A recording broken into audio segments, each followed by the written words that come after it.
다음 신살의 작용을 보겠습니다. 경자일주는 을사년에 지지로 사화역마살의 기운이 들어오게 됩니다. 그리고 이 사화역마살의 기운은 일간 경금에게 편관이 됩니다.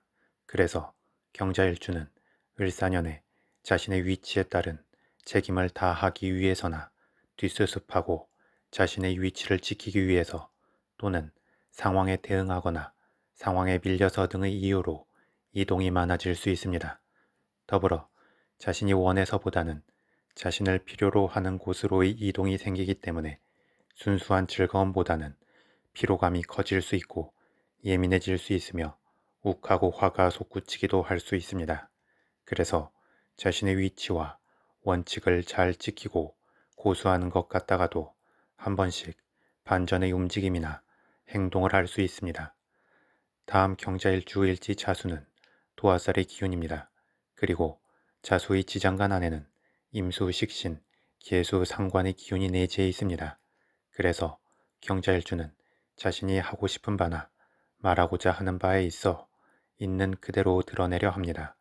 이는 경자일주가 순수하게 금과 수기운으로만 이루어져 있기 때문에 청명하고 명확한 것을 좋아하기 때문입니다.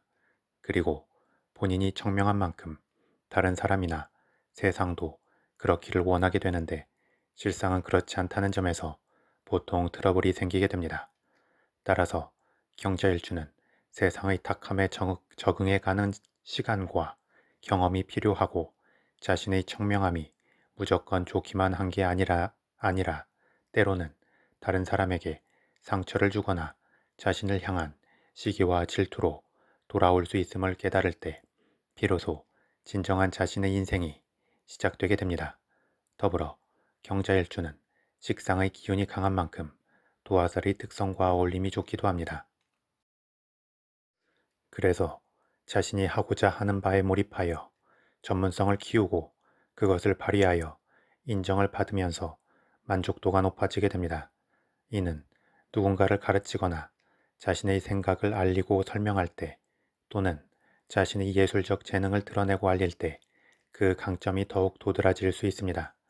또한 그렇게 자신이 도드라졌을 때 자신을 향하는 일부의 비난이나 중상모략에 대해서 적당히 무심해질수록 한 단계 더 큰 도약을 이룰 수 있습니다.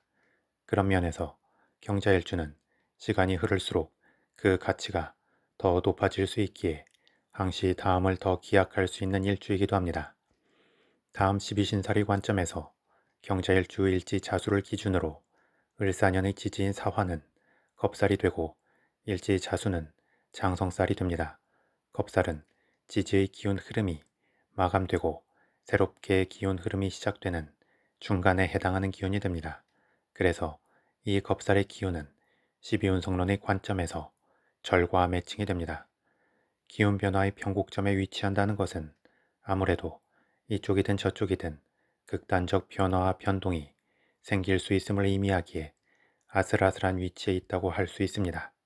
더불어 겁살의 명칭에서 보이는 겁의 의미를 생각할 때 자신의 것을 빼앗기고 이룰 수 있음을 의미하기도 합니다.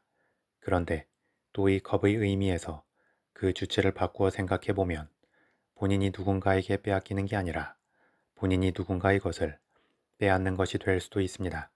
따라서 기운의 주도권이 크냐 작냐에 따라 자신이 강탈당할 수도 있고 자신이 누군가의 것을 강탈할 수도 있게 되는 것입니다.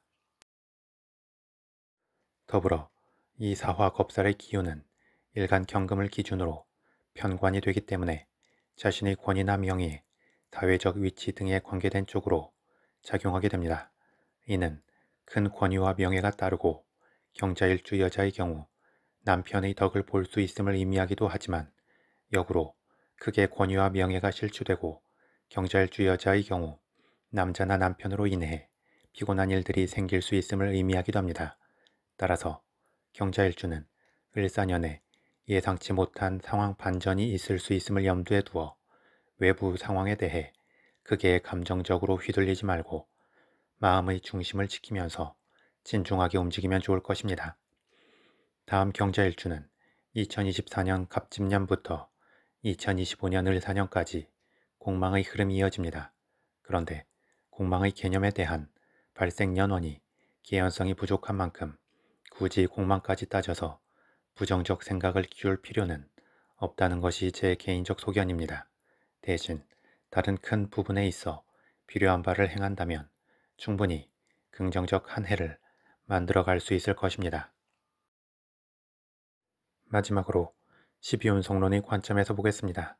경자일주는 12운성론의 관점에서 일간 경금을 기준으로 일지자수는 사의 흐름이 됩니다. 사는 실제 죽는 것은 아니고 죽음을 향해 가는 것처럼 몰입감이 최고조에 이른다는 의미가 됩니다. 그래서 장인정신의 느낌이 있는 흐름이 됩니다. 이는 경자일주의 사의 흐름이 일지자수의 상관과 작용하면서 마치 해야 할 말은 목숨을 걸고라도 해야 하는 조선시대 선비의 기계를 보는 느낌이 듭니다.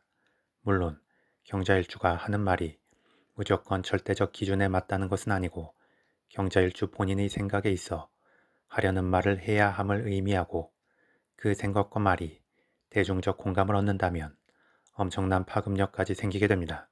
더불어 이러한 장인정신과 선비의 기계를 지닌 경자일주는 자신이 하고자 하는 말이나 행동에 있어 막힘이 생긴다고 순응하지도 않습니다. 대신 적당한 비아냥과 조롱, 풍자 등을 통해서라도 어떻게든 자신의 생각을 표현하고 전달하게 됩니다. 이러한 느낌이 경자일주만의 확고한 색깔을 부여하게 되고 긍정적으로 풀린다면 큰 인기와 주목을 받게 되기도 합니다. 그리고 을사년에는 이러한 경자일주의 사의 흐름에 대해 장생의 흐름이 도래합니다. 장생은 갓 세상에 태어난 아기와 같은 상태입니다. 그래서 잠재적 에너지가 넘치고 호기심도 많으며 활동성도 크고 주변으로 생동하는 기쁨을 나누어 주게 됩니다. 하지만 기운 흐름의 방향성이 정해진 상태가 아니고 도덕률이 체화된 상태도 아니기 때문에 좌충우돌하면서 기운을 낭비할 수 있고 좋은 일이든 나쁜 일이든 큰 분별 없이 행동할 수 있습니다. 그리고 경자일주의 사의 기운이 을사년에 장생의 기운을 맞이하는 것은 일부에서 따로 노는 듯한 느낌이 생깁니다. 즉, 사의 기운은 자신의 관심사에만 집중하고 장생의 기운은 자신만의 호기심에만 빠지게 되는 것입니다. 하지만 또 사의 기운이 장생의 순수한 즐거움에 관심을 가질 수 있고 장생이 사의 기운에 호기심을 느낄 수 있는 면도 있습니다. 따라서 두 기운의 조화로움을 찾고 하나의 일관적 흐름으로 이끌어내려면 공통의 접점이 필요합니다. 그리고 그 공통의 접점은 각각 자기 세상에만 빠진 두 기운에 대해 현실적 목표를 정하는 것이 됩니다.